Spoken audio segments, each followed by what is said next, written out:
Hello and good morning, Rebecca. How are you doing today?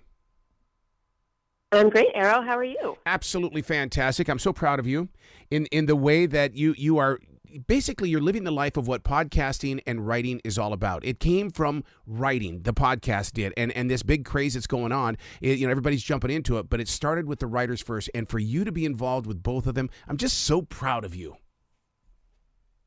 Oh, thank you. I am thrilled and excited and cannot believe that I am at this point in my life. It's just so exciting. Is it the art of expression or is it the art of teaching? Because I mean this book right here is unbelievable. The Great Ball Game. It's a combination of both. Mm-hmm. I think something wonderful about folktales, these stories that go back for generations and generations all around the world. They were meant to entertain, of course. People would circle around the fire and tell stories and engage. But they were also meant to impart lessons, moral lessons, personal lessons, lessons to teach you how to be a better person, how to be more imaginative, creative, accepting, self-reliant, brave. Folktales do all of that, not just by giving you advice, but by showing you a story that puts that advice in action. And you're right about the valuable lessons that are tucked inside these pages, because I'm a defrag journalist, and that means you go in there and you ask questions and you learn more about yourself. And you're defragging right here in the center of this book right here, where you're asking, if you could be an animal, what animal would you like to be? What are your extra special powers? You're inviting that reader to be actively involved in the book, as well as maybe picking up a pencil and writing. Absolutely. Something really, really great about these books published by Story Publishing is that at the beginning and end, there is material that will keep the story experience going far past just reading to, the end. There are activities, there are conversation prompts, there are games, there are crafts, all of these things to spark our listeners' imaginations and really immerse them in a story, again, even after they finish reading the actual narrative. I'm a total believer in animal speak, which is what Native Americans love to share, and because animals do communicate with us. And that's really, I picked up a lot of that energy in this. Is there a Native American connection? Well, the story has roots among many indigenous peoples of North America. You'll find versions among Cherokee people, Creek, Ojibwe, Menominee, and in fact, our illustrator, Joshua Powell-Stuckley, is an Ojibwe woodland artist. Oh, wow. So this story goes back amongst all these traditions, and it hinges on this idea of the birds and animals fighting about who's better. And they decide to have this great ball game to duke it out, and then this character named Bat comes in and sort of throws a wrench into the works. But see, I like Bat because that's the conflict. I'll sit there and say, okay, this is all going great, but I need some conflict now, and here comes Bat. Absolutely. So when you come up with the stories and you're laying out the groundwork of this book, are you also thinking about, okay, if I were to bring this to life on the podcast, this is what I would do? Because words have expression, but they also paint pictures. They do, absolutely. And, the podcast came before the book, and we would think about Circle Round as a movie for your mind. How can we bring this story to life in such a way that you can picture every character? You can picture every moment.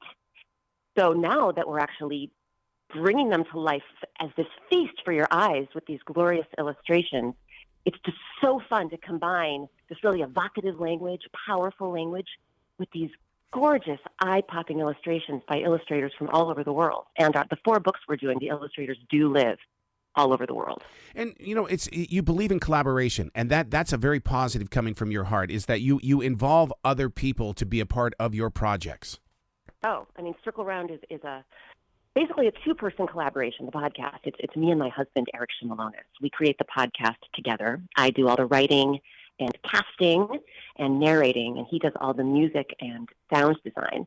And now that we're doing the books, we're bringing in, editors, but most of all, like I said, these illustrators. What they're bringing to the table is beyond my wildest dreams. Will you ever take it to the next level, like what we had as kids? I mean, we would sit there with books, and there would be this little thing we would put into this machine, and it would go dong, and that meant change the page, and so you could read with the viewer as well. That is something we were considering, and then we thought, wait, would that be competing with the podcast itself? Oh. Because first we have the source material, then we have the podcast, then we turn the podcast into books.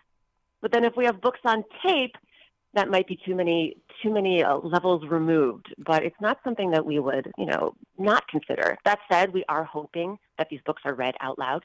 We're hoping that kids are reading them to each other. We're hoping that they're reading to their grown-ups. We're hoping that grown-ups are reading to their kids. They're very much designed to be read out loud and enjoyed in that old way that folktales have always been enjoyed, orally, read out loud with everyone circling around. And for the little ones that maybe haven't gotten into first grade to start reading as perfectly as they wish they could, I mean, the pictures, my God, they can have their own stories right there just by looking at the pictures. Oh, absolutely. The pictures just pop off the page, and our illustrators have been so creative. In one of our first books, A Taste of Honey, which was adapted by stories from India and Pakistan, Chaya Prabhat, who lives in India, did the illustrations. And she does this cool thing when the characters climb a tree. You move the book so that it becomes vertical. It's a vertical page spread, and you show the characters climbing the tree. So there are things you can do with artwork that you could never just do with a podcast itself, and it's fun seeing how our illustrators are taking advantage of those opportunities. And you bring up a very good point, too, because, I mean, even with a Kindle or a Nook, I mean, the physical book is what needs to be in people's hands, because there's just something about this book. It's the right size. It's everything that you want a book to be. And it's one of those books that you're going to carry with you forever. I would hope so. I truly would hope so. They are gorgeous books, including even the end papers. The illustrations on the inside of each cover are beautiful. And like I said, at the end, they have this bevy of activities. Just carry the book around with you, and if you've got some downtime with your kids, read the story and then do 1, 2, 3, 4, or 12 of the activities. Or read to me while we're driving down the highway. Turn off that darn radio. Our podcast is very popular on road trips. Yeah. A lot of families have survived road trips thanks to Circle Around. So I was sitting here, I was looking up what the Native American story is about bats and what the spiritual connection is. And it says, let go of those habits and attachments that no longer serve you and welcome the changes that are long overdue. That's pretty much what this book is about. That bat is going, hey, come on now. Yeah, don't be so stuck in your ways. Yes. Here you are thinking that one of you has to be better than the other one. Well, change your thinking. Why do we have to be better? Can't we all just be different and celebrate those differences? I love that message, and I love how it resonates in today's world. So where do you find the time to do it all? Because, I mean, I live a life of what I call the Google Calendar life. If there's a blank spot on that Google Calendar, I'm going to find something to put in there. Do you live the same way?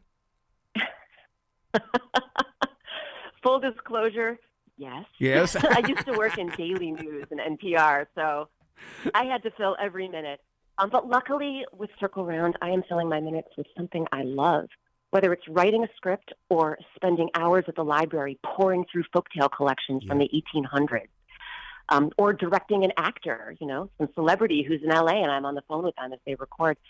I love this podcast, and I love the response it's getting from listeners in over 160 countries around the world. It's a gift.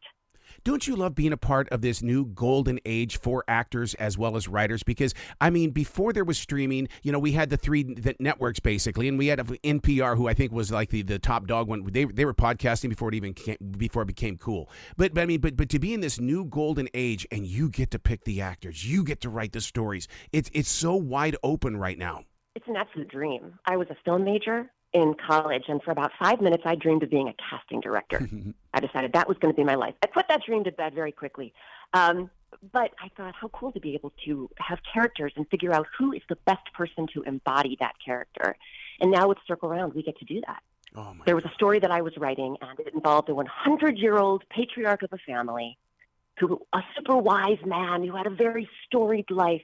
And as I was writing it, I thought, this sounds like Ed Asner. This sounds like veteran actor Ed Asner from the Mary Tyler Moore Show and Elf and Up. And would it be crazy if I emailed him and asked if he would play this character? So I did the crazy thing and emailed him and asked if he would play the character. Lo and behold, he said yes. And next thing I know, I'm on the phone with Ed. He's in a studio in California. I'm in my home studio, and he is bringing this character to life in a way that I never could have imagined or dreamed. It's an episode called 100 Rooms. Just glorious. Oh, my God. Rebecca, you got to come back to this show anytime in the future. The door is always going to be open for you. Oh, thank you. I would love to come back. Excellent. Well, you be brilliant today, and congratulations on this book and your podcast. Thank you so much.